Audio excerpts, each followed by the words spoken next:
Magandang araw po sa mga kapatiran dyan sa Solano. Ako'y nagagalak po na makapagbigay po ng kaunting mensahe mula sa Panginoon. Alam ko po na magkakaroon naman po kayo ng anniversary sa habag at awa ng Panginoon at mayroon po akong isishare sa inyo ng kaunti. Tungkol po ito sa ating pagsiservisyo sa Panginoon. At ang title po ng mensahe na ito ay tungkol po sa serving faithfully where you are. Serving faithfully where you are. Now, the concept of serving faithfully where one is pleased by God is deeply rooted in biblical teaching. And it is a recurring theme throughout the scriptures. This principle emphasizes the importance of dedication, stewardship, and commitment to God's calling, regardless of one's circumstances or positions in life. The Bible provides numerous examples and teachings that highlights the importance of serving faithfully. And one of the most notable passages is found in the book of Colossians chapter 3, verse 23 to 24.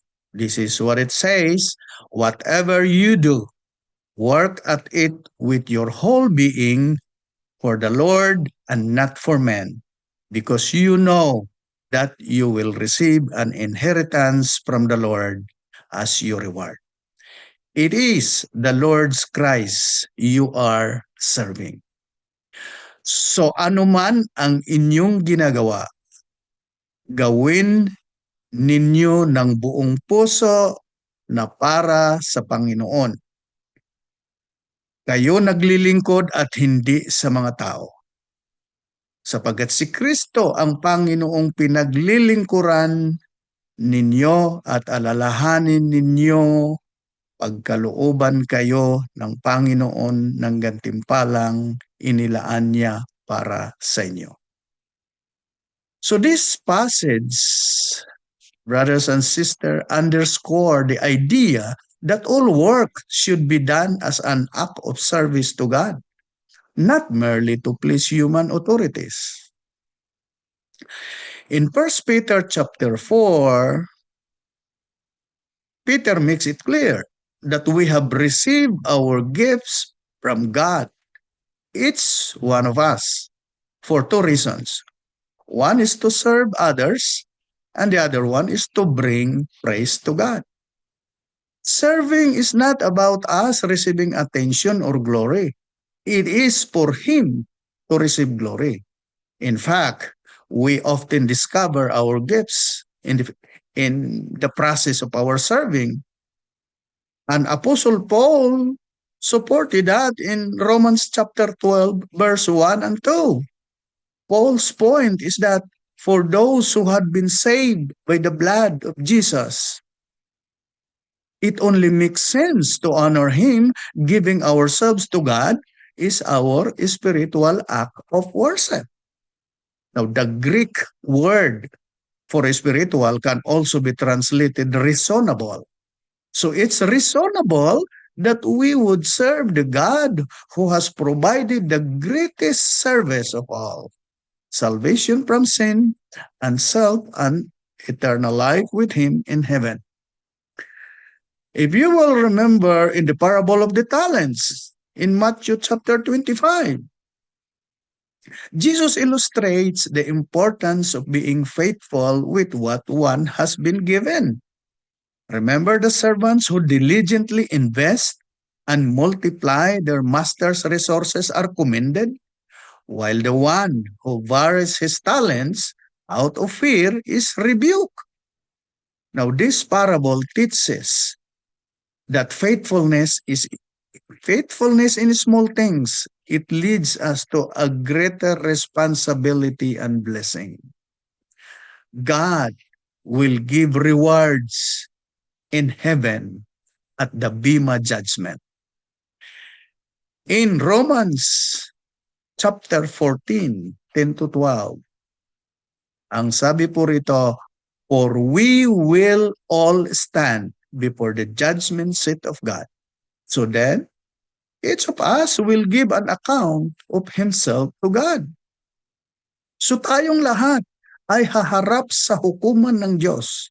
Kaya't bawat isa sa atin ay magbibigay sulit sa Diyos.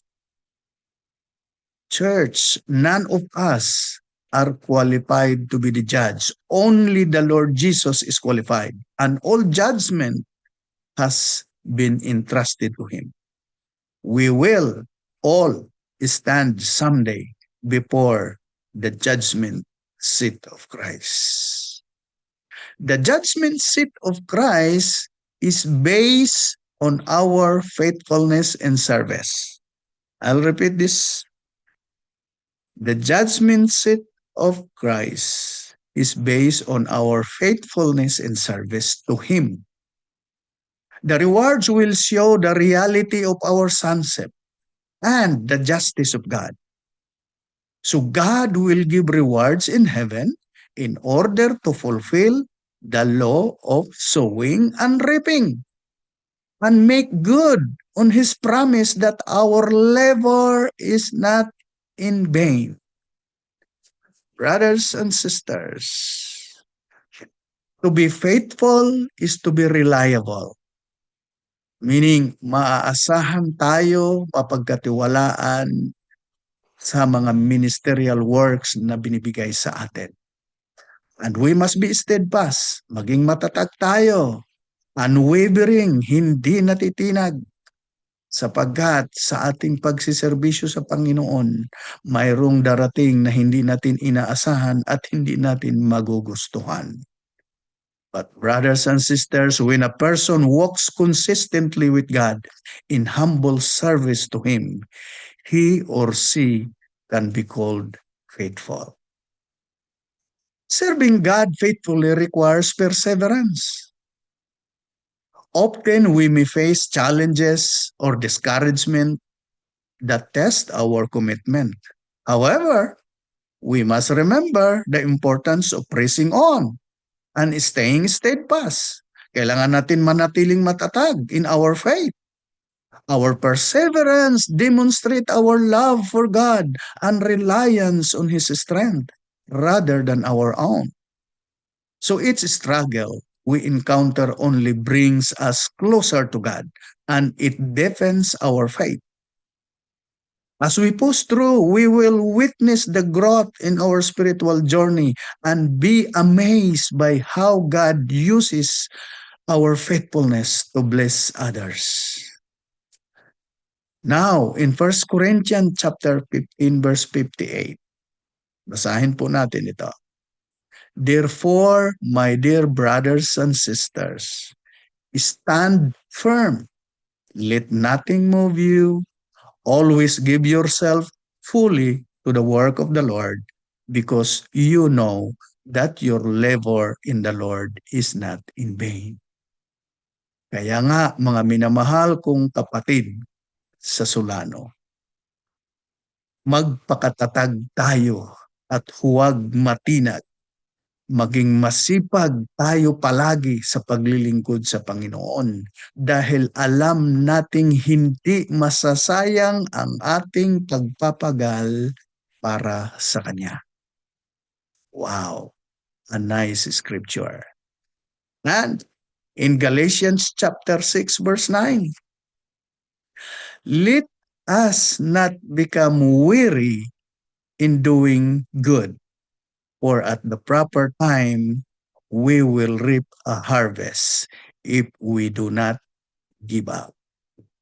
Kaya't huwag tayong mapagod sa paggawa ng mabuti, sapagkat pagdating ng takdang panahon, tayo ay aani kung hindi tayo susuko.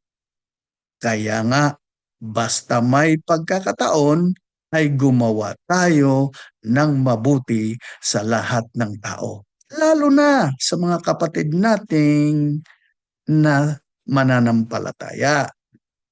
At may sinabi pa po si Apostle Paul sa 2 Timothy chapter 4 verse 7. Bago matapos ang kanyang buhay, ang sabi niya, I have fought the good fight. I have finished the race. I have kept the faith. So sabi niya, pinagbuti ko ang aking pakikipaglaban. Natapos ko na ang dapat kong takbuhin at nanatili akong tapat sa pananampalataya.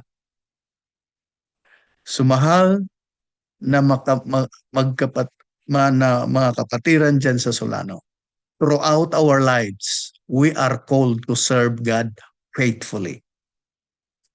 Embracing this calling requires something joy. Joy habang tayo'y nagsiservisyo sa Panginoon. And secondly, there must be unity. Unity meaning we submit to authority. We submit to one another. And perseverance. Each of us has a unique gift that can shine bright when we serve together. Gamitin po natin ang pinagkaloob sa atin ng talino ng Diyos. So let's trust in God's faithfulness as we navigate our parts of service, knowing that He is with us every steps of the way. Let us continue exploring more about fulfilling God's purpose and plan for our lives. Discover how to align our actions with His will as we walk this beautiful journey together. So church, keep on serving, keep on loving, keep on believing. Ulitin ko po, keep on serving, keep on loving, keep on believing. God bless you all. Congratulations po sa inyong anniversary at dalangin ko patuloy ang ating pagsiservisyo sa Panginoon. Huwag nating kaligtaan na sa Kanya lamang tayo nabubuhay. Hindi po tayo titigil hanggang sa Kanyang pagbabalik sapagkat Siya ay ang author ng ating buhay.